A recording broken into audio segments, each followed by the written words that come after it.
Okay, then I'm going to invite the next speaker. Mr. Navin Jaitly, the CEO of Navin Jaitly Coaching Limited. Come on up here. It's your time to give us some of your insight, some of the fabulous knowledge you have to share with this room, because there's no doubt you are an expert in what you do all the way from the UK. Thanks for coming to join us at CXO 2.0. Lovely, thank you for having me. Before I even get started, I just want to actually take a moment to say a big thank you to everyone involved in organizing this, right? From the AV team, I've been sending them presentations late at night. They've been really, really, really accommodating to all the food we've been getting, to everything really, to the CXO organizers. So fantastic, we've got fantastic hosts here, so I've been loving our energy every single day.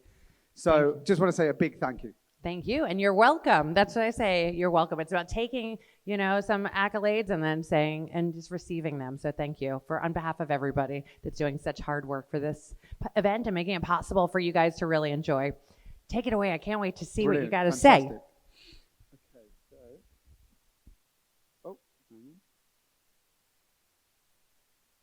Okay, so I want to actually start with a couple of quotes. I'm a bit of a quote guy, right? And I think these really bring home the message of what I want to deliver today. So the first one is, the growth and development people is the highest calling of leadership. Raise your hand if you're a leader. If you consider yourself a leader. Who runs their own business? Keep your hand raised. Who works for a company but is a leader within that company? Okay, fantastic.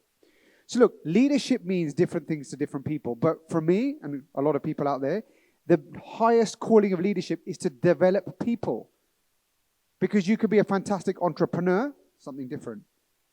You could be a fantastic manager, something different. But a leader inspires, motivates, and grows others. And the second thing is, to win in the marketplace, you must win in the workplace. I love that quote. Because in today's world, which is very competitive, where we have to drive up profits and get business results, it's how do you do that? Your biggest resource is your people. I think for the last few days, we've been talking about that in the various conferences here, that people is your number one resource. So therefore, to win in business, you have to look after your number one resource.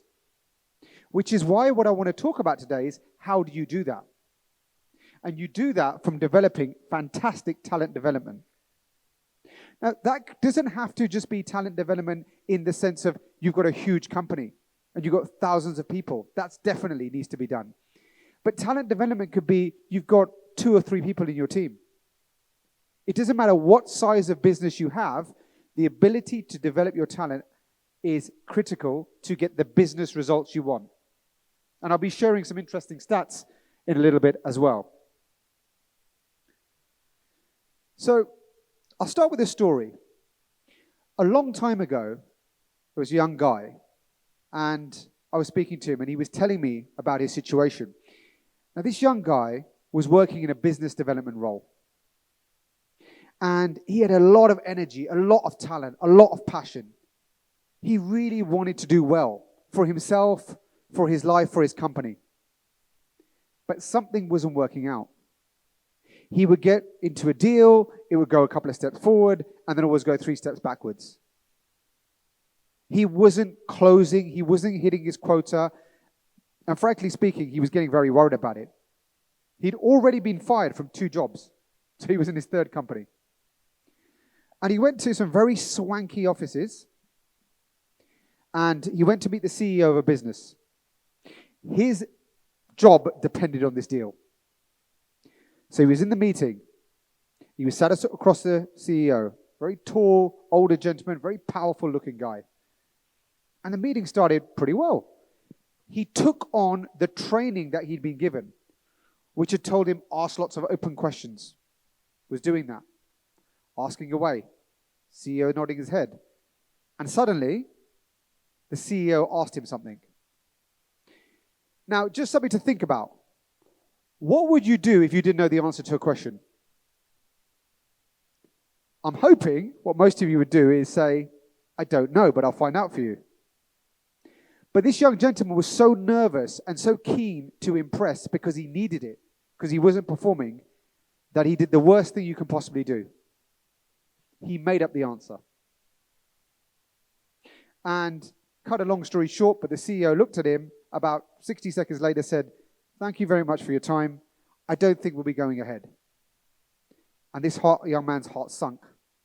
And he went off with his tail between his legs. And it had been a complete failure. The meeting had gone the worst way possible. And he wanted to quit. But he didn't quit. He actually went on and he thought, what am I going to do about this? And so he went and hired a mindset coach. And he went and hired a skills trainer in business development. And things started to change. He started getting a little bit better month by month, week by week. And actually he started going from being struggling to pretty good, to hitting target, to exceeding target, and eventually becoming the top salesperson in that company. And you can imagine what that started doing for his mental health, his self-esteem, his bank balance, for the company as well. And he went on to build a very stellar career. Always in the top 1 or 2% of salespeople around. And as you look at that same young man now, 17 years later, obviously you probably worked out by now, is me. Because I wasn't this guy 17 years ago. I was struggling. I had self-doubt. I didn't believe in myself. I didn't know enough about how to sell and do business development. And as I grew in my career, and as I became very good at what I did, top 1%, boat trips, all the rest of it you get in a business development career, I never forgot about my lessons. And that is, you need to work on your mindset and your skill set if you want to get far. And I realized in my journey that lots of companies weren't dealing with this. They weren't effectively building the talent of their teams. And that's why teams are struggling, people were struggling, businesses were struggling. So now, as you do, I'm more speaking on stages globally. I've written a couple of books. The book, Selling from the Inside Out, is based on my philosophy. It doesn't really matter. You can replace the word sales with anything. It's about if you want success, it starts on an inside job. I've been speaking to some various people over the last few days. Some people are involved in mental health. Some people are involved in performance. Whatever it is, it starts from the inside. And then you need to develop the skills on the outside to mirror that to get the results you want. I've written a book with Dr. John Demartini. Anybody heard of Dr. John Demartini? Co-wrote a book with him. Fantastic guy. Believe in his philosophy. He's very much in the mindset. And my company now, what we do is we work with organizations around the world. We work with some smaller businesses all the way up to multinationals. And we work with their teams and their leaders to develop the mindset and the skill set, the business development, the communication skills, and the high-performance mindset in order for them to help them to achieve their results. And guys, the reason why I think this talk is so important, why I wanted to speak about it, is this isn't a nice to have anymore. This is critical. Because you've probably been listening to talks about AI over the last few days, right? AI, how important is that? Very important. Technology, how important that? Very important. However, I believe that technology is a great leveler.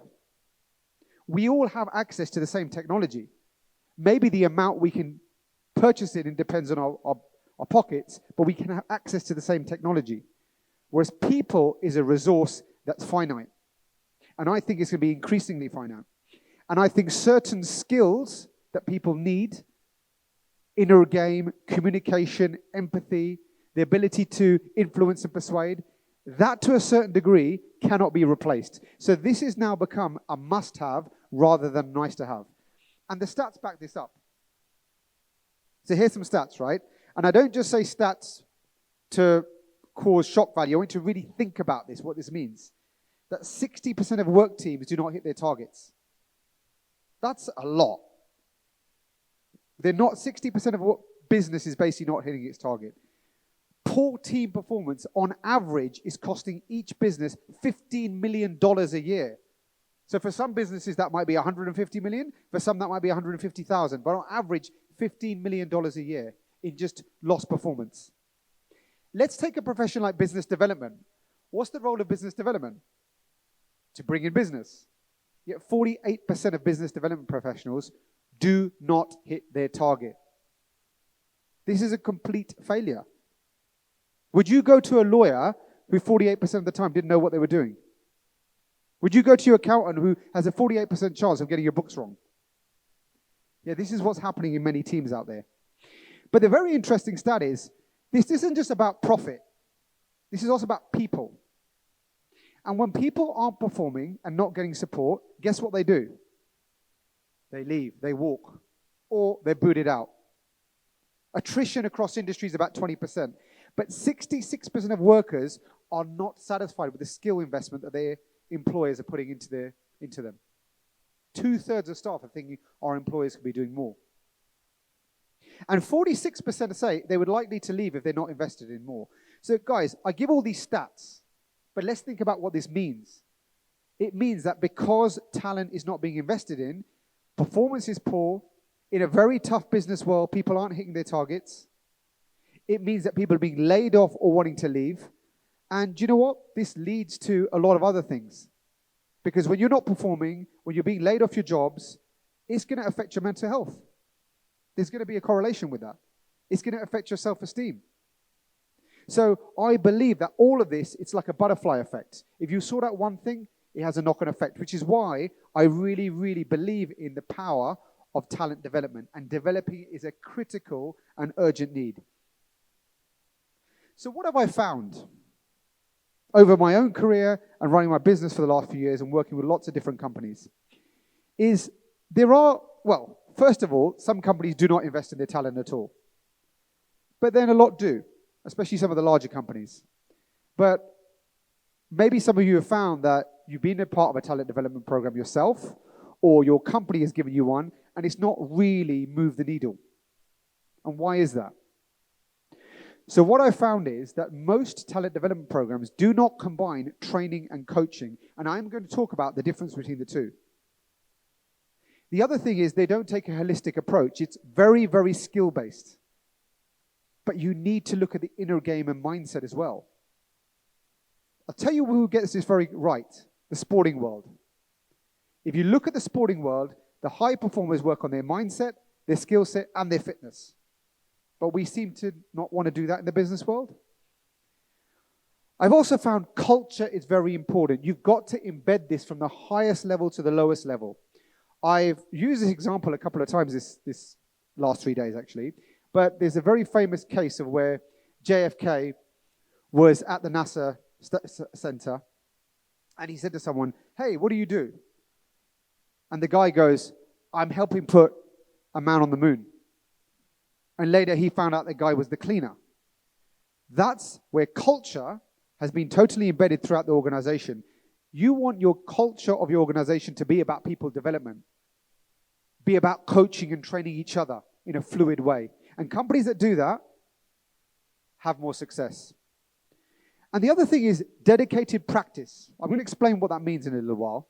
But companies that put dedicated practice into place, again, in their talent development programs, it increases performance. And ultimately, it's linked to business results. And when I say business results, I don't just mean profits, I mean people. It depends what you're measuring on. Both go hand in hand. But what I found is it's the exact opposite. Most companies heavily training-only focus. That's even if they have a talent development program. They're skewed to skills only. It's disconnected to culture. It's you need to do it because the boss is saying it. You need to do it because we spent this much on it. I guess it needs to be done. That's not culture. That's like telling someone you need to go to the gym. They have to want to go to the gym. And there's no ongoing dedicated practice, which I will explain more about. And that's why results don't change. That's why when companies, they say, "Oh, we tried a training program, nothing really happened." It wasn't done in the most effective way. Just have quickly, who's ever been part of a training program or been in a company that's delivered a training program where you thought, that didn't really do much? Yeah? You went on 1 or 2 training sessions, you went away, and nothing really changed. That's not how you do it. So a little bit more about some of the coaching stats, right? So this is about why training and coaching is important. When a static training session is done, statistics show that within 3 weeks, if nothing's been implemented, 80% of what people listen to have forgotten. To be honest, some of the things you probably learned over the last 3 days, if you don't go away and implement it, you're probably going to forget about it It's not going to happen. It'll be somewhere at the back of your mind. But when coaching's added to it, 80% is retained. When dedicated practice is added, 80% is retained. So therefore, it's not rocket science. You need to add coaching. You need to add dedicated practice to your talent development programs. And 77% of execs reported higher performance from themselves and their team when coaching was added to this. And the stats on the right-hand side, customer retention rates increased by 5% for every 1% in customer satisfaction. Guess what, guys? If your people are motivated, if they're skilled up, if they feel good, if their mindset's firing, it's going to transpire to better performance. It's going to transpire to a better customer experience. Who's been in a hotel where the staff look miserable versus a hotel that really, really want to serve you? They come back, they're confident, they're positive. You're like, yeah, I want to talk to this person. This all comes down to if hiring, but also training and development in the right way. So I'll quickly just play a video because this is actually a client of mine, runs a very small business. But this guy, just to give you a bit of context, he did not like doing any sort of business development. He had been running a small business, all of it had come through word of mouth, and he definitely didn't have the confident, high-performing mindset he needed. And I just play this to show what can happen when coaching and training and dedicated practice is added. So if you could play the video.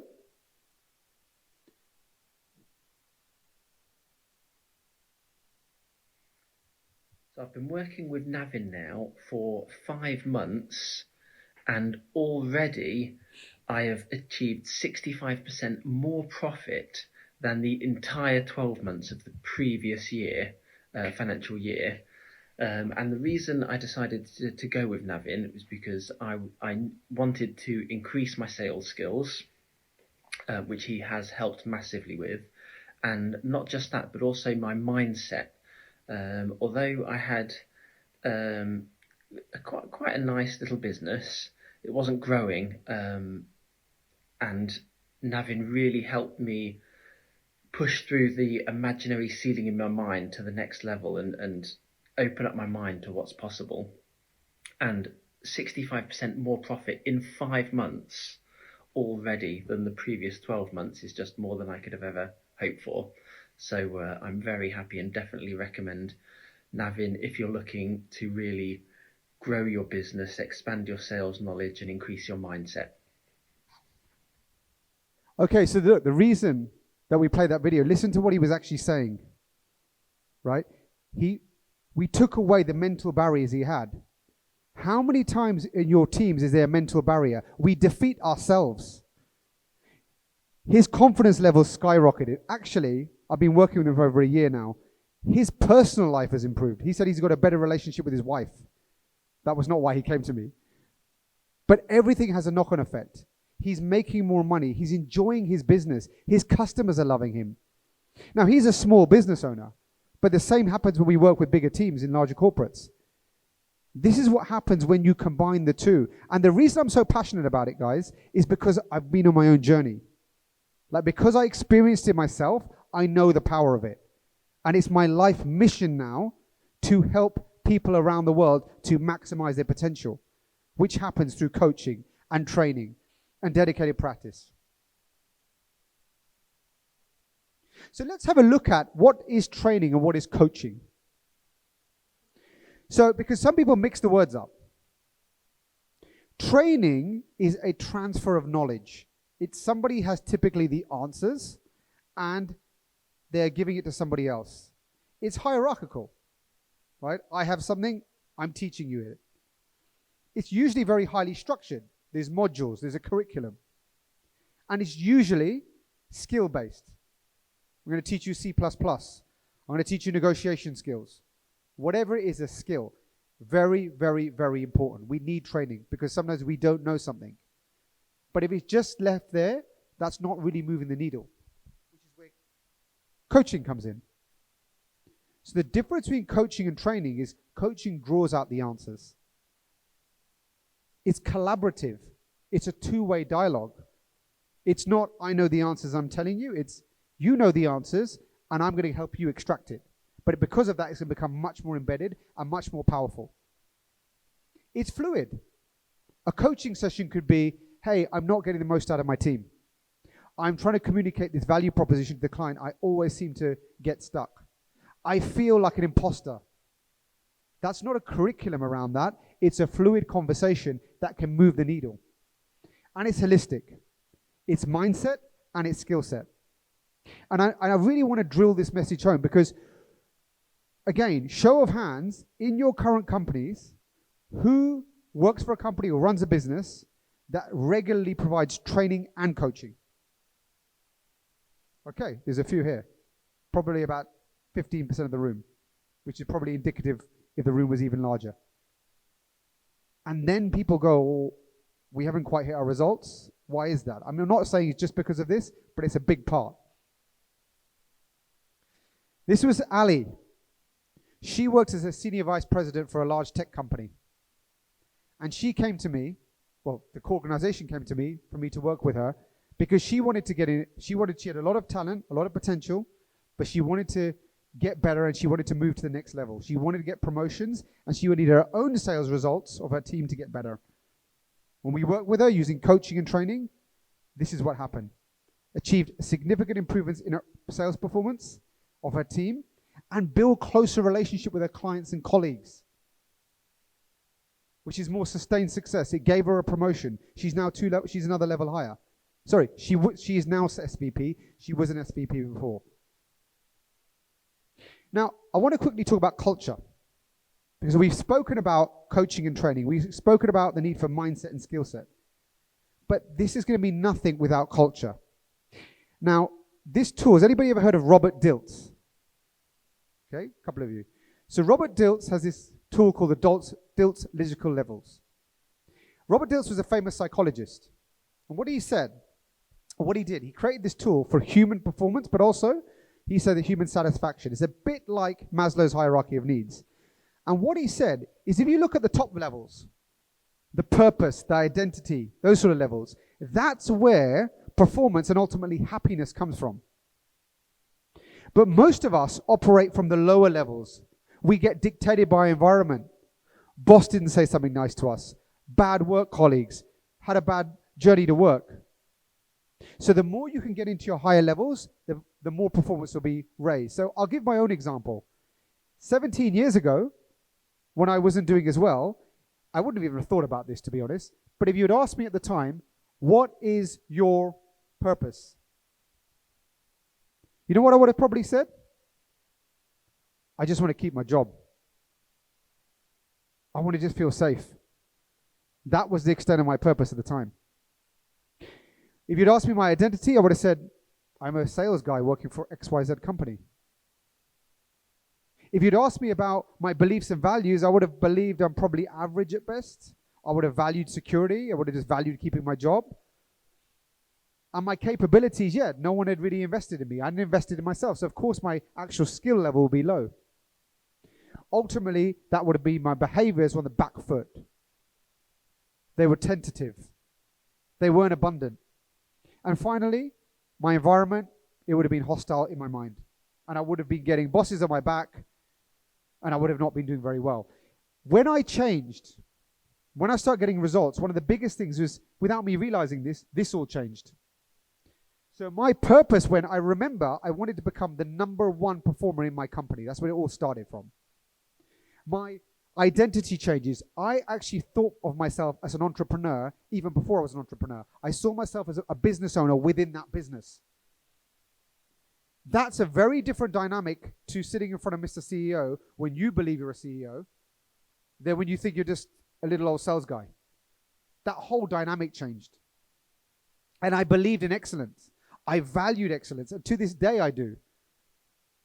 Obviously, my behaviors were much more on the front foot, much more confident, much more growth mindset. And finally, my environment changed. I started getting results. I was suddenly getting pats on the back and congratulations. So, when you're building a talent development program, this sort of thing needs to be built into there, because how many of you or how many organizations truly know their individual colleagues' purpose? Maybe they haven't even thought about it, the individuals. How much is it aligned to the company purpose? What do the people within the company think of themselves? Going back to the JFK example, everybody in NASA at that time identified themselves as somebody putting someone on the moon. Even the cleaner believed that. What's that going to do for performance? Now, I don't know what NASA done at the time. They must have done something very good. My point is, when you're building a talent development program, it's important to use tools like this so that everybody understand where they're at, where they need to get to, and it's aligned to the organization. And it's the same when you're hiring. But companies don't think about this. And again, a talent development program happens and people don't follow it. Just think about it. If you are hiring people who want to be the best, the very best that they can be and maximize their potential, and your company purpose is to give the best and most outstanding service to your customers, do you think there's an alignment there? Yeah. But if you don't know that about your people and you're hiring people because they just want the highest salary or whatever it is, then whatever you put in your talent development program won't land with them. So this is why it becomes very important. What we do when we go into organizations, we embed this as well, because we believe in doing a very holistic approach. You can't just give somebody training and coaching and not align it to a higher why. Anybody heard of Simon Sinek? Simon Sinek, read his book, Power of Why. It's a game changer. And he goes, everything in life should be linked to your why. And this is what culture organizations should do as well. We do it at an entrepreneurial level. Somebody starts a business, they might have a why. As soon as it gets to organization, 200-300 people, everybody forget about it. And that's why there's not that same level of power. We did this with a company called Global Data. We went in there and we developed the mindset and the skill set of their team. But what we also did, we linked it to their culture. And we aligned it. We made sure the team knew what their individual purpose and the identity they wanted to be. We understood each team member knew what behaviors they need to exhibit to achieve their purpose. And then we did the same with the company. We made sure that they knew and they were supporting their team. So if you have a guy who wants to become the best salesperson in the company, is your talent and development program an overall program to develop them, supporting that person? Or is she being left behind? And just a couple of more things. Dedicated practice. Anybody know what dedicated practice is? So I want you to think about pilots. Why has the airline industry got such a low crash rate? One of the reasons anyway. It's because their pilots are on simulators. They're practicing all the time. They're getting real feedback. Sports people, they do this all the time as well. A football player, or part of the world you're in, soccer player. They don't just go, let's just go on the pitch and mess around and get better at something. I mean, they do that sometimes. They dedicated practice an area of weakness they need. So what it is breaking down an area to develop. It's putting full focus in that area. And then it's receiving immediate feedback to improve it. And you keep repeating that. What do we call that? Role play. One thing that I found through all the work we've done, one of the biggest and most powerful exercises to do and build into your talent development program is some level of role play, where the person who is getting trained or coached is getting immediate feedback on a specific area they want improving in, rather than just leaving it to chance. And when we've done that, the results of someone's improved in that one area by up to 85%, because we measure everything as well. So again, I go back to the sporting world. They do all this. Why don't the business world do this? It doesn't matter how big organization you have, if you're a one-man or woman band, to all the way if you're a massive corporate multinational. Very quickly though, the number one predictor of organization success is your leaders. And do you know what the number one predictor of a leader's success is? Emotional intelligence, right? These statistics get thrown out all the time, right? What is emotional intelligence? It's your self-awareness. It's your ability to manage those emotions that you become aware of. It's then your ability to pick up on other people's emotions. And then it's the ability to communicate and influence and change those emotions for the positive. We need to build this into our leadership programs. If your leaders are your greatest resource, that has to be something that, and within that, a predictor for success is how emotionally intelligent are they. How many companies have an emotional intelligence coaching or training part of their program? So the point, guys, I've thrown a lot of stats at you here, right? But the point is, if 80% of success comes down to mindset, I'm sure that 80% of training and coaching is not in mindset. If coaching is improving performance by 80% along with training, yet hardly any companies coach. And if leaders, their main predictor of success is going to be emotional intelligence, yet if I ask most CEOs how much of your budget is going to emotional intelligence, coaching and training, there's going to be a disconnect. And then people wonder, our training and coaching programs are not working. But actually, it's not rocket science. Because when you get that all right, you get more productive teams. You get results. But you also get more happier and harmonious teams. People don't want to leave every 5 minutes, and you don't need to get rid of them. You build a culture, which is so important. You get revenue. You hit goals, you hit targets, but also you get a healthier business. And like I said, for me, both are important. People are important, profits are important. And I believe the best way to do that, especially as we're moving into a technological world, which is you have to do technology, there's no escape from it, is develop in your people. You have to develop in your people, and you have to develop them in a very, very strong and powerful talent development program. And I'm looking at time, but I love this Einstein quote. You can't solve a problem with the same mind that created it. So we need to change. If there's one thing I've been picking up a lot in the conversations the last few days is people recognize that need for change. And one of the missions I'm on is to make sure that organizations, however big or small, are embracing change in the way they develop talent, in the way that they train people, that they bring coaching into it, that they bring dedicated practice into it, that they focus on the mindset as well as the skill set. I hope what I've said today has resonated, even if it's just made you think about something in a different way. Like I said, we provide a lot of support to a lot of organizations out there, and I've come to this conference to connect with people. So do follow me. I'm on LinkedIn as Navin Jaitly. Or if you want to have a deeper chat, if you want to have a talk about maybe the way talent development is being done in your business, you can either email me, navinjaitlycoaching@outlook.com, or scan the QR code and book an appointment, and we can have a discussion. We can have a chat. Maybe I can give a bit of advice, and maybe we can end up working some sort of partnership together. But like I said, if you want to change your businesses with both people and profits, for me, it starts with developing talent. Hope you enjoyed that. Have we got time for any questions? Give you one if I see a hand pop up in this room. Any questions, guys? Oh, we got one right here. Girls, thank you so much for asking and engaging. Hi Naveen. So I am basically heading the entire business development for a bigger company than what I'm coming to represent here. Now, when I have a team of about 25 people, what I have seen is that in sales, there are no rules. There are some people who are amazing at networking, but they won't be so good at negotiating. But when you have such superstars in one field, how do you convert them in the other field, or how do you make them one person who can kind of see the entire department? It's very simple. You invest in them, training and coaching. I'm telling you this, I wasn't some superstar salesman. I told you my story, right? From either a mindset or even a skill set perspective. I didn't know how to close. I didn't know how to negotiate. I didn't know what questions to ask. Through training, I became that, and through experience. So if you have people, what you're saying to me is they're very good at one thing, but they're not as good at another thing, right? You just invest in them, because if that person can do 3 or 4 or 5 things very well in the same realm, you don't need to keep hiring lots and lots of different people.